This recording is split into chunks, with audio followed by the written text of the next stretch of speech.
नमस्कार दोस्तों, पहलवान गुरुदीन ग्रुप ऑफ कॉलेज के यूट्यूब चैनल में आपका स्वागत है।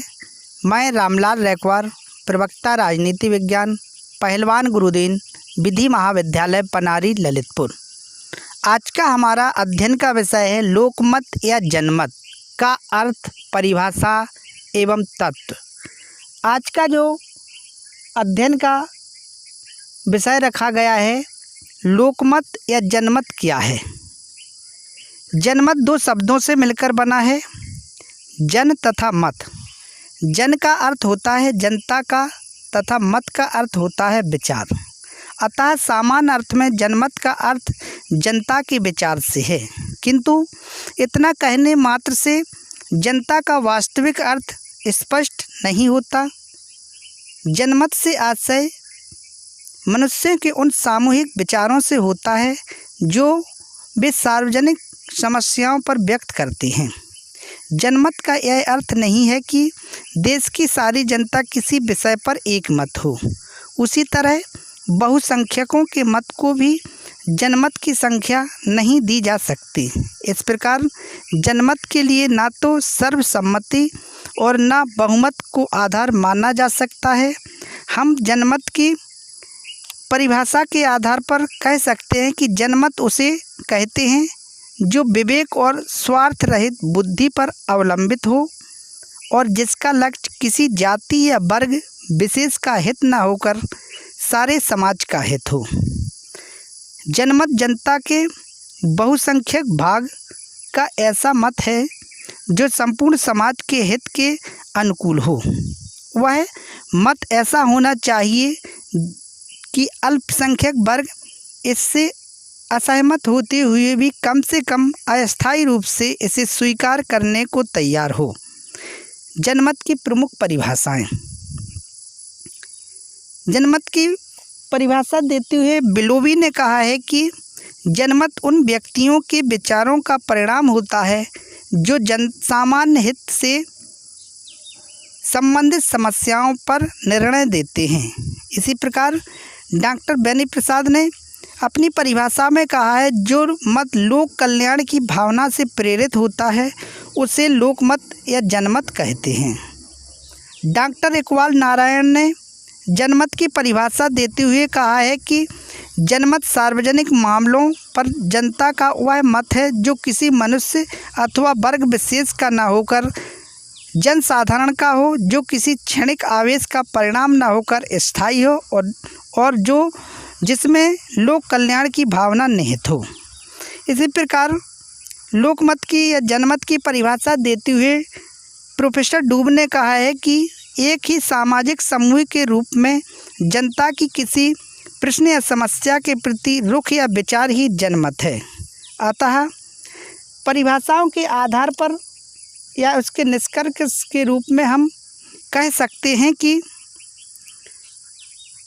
जनमत न तो बहुमत का, न सबका, न अल्पमत का, प्रत्यय सामान्य जनता का मत होता है।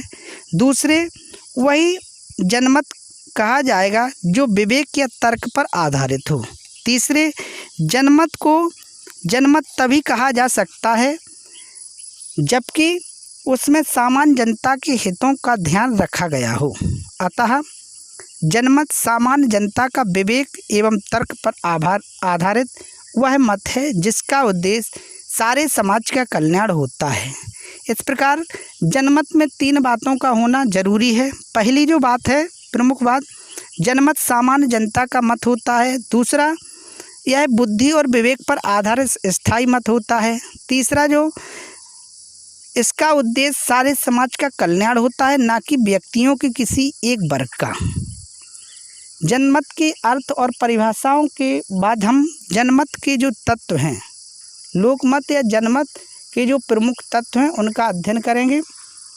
जनमत का जो पहला तत्व है, सार्वजनिक हित की भावना।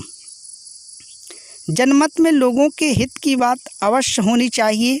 सामान्य जनता उसी विषय पर एकमत होती है जिसमें जनता की भलाई निहित होती है, अतः सार्वजनिक हित मुख्य होता है। दूसरा जो जनमत का तत्व है, जनमत स्थायी मत होता है।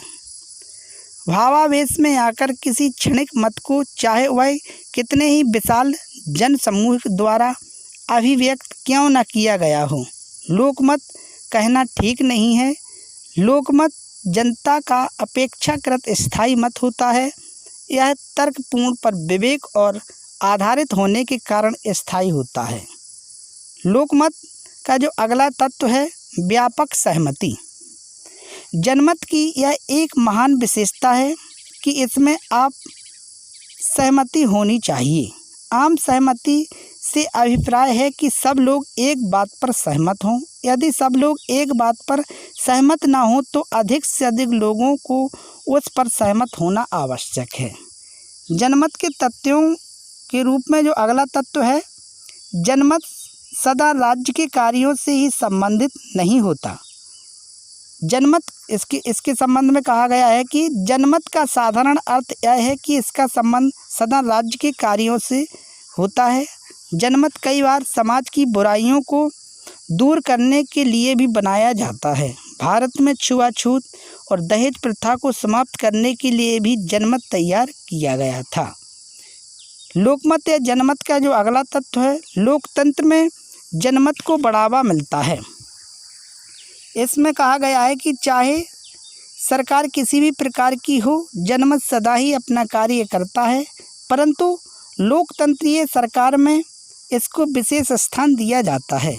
लोकतंत्र में प्रभुसत्ता लोगों के हाथ में होती है, अतः प्रत्येक कार्य करने के लिए लोगों की इच्छा जानना आवश्यक माना गया है और लोगों की इच्छा का प्रकटन लोकमत के रूप में ही हो सकता है।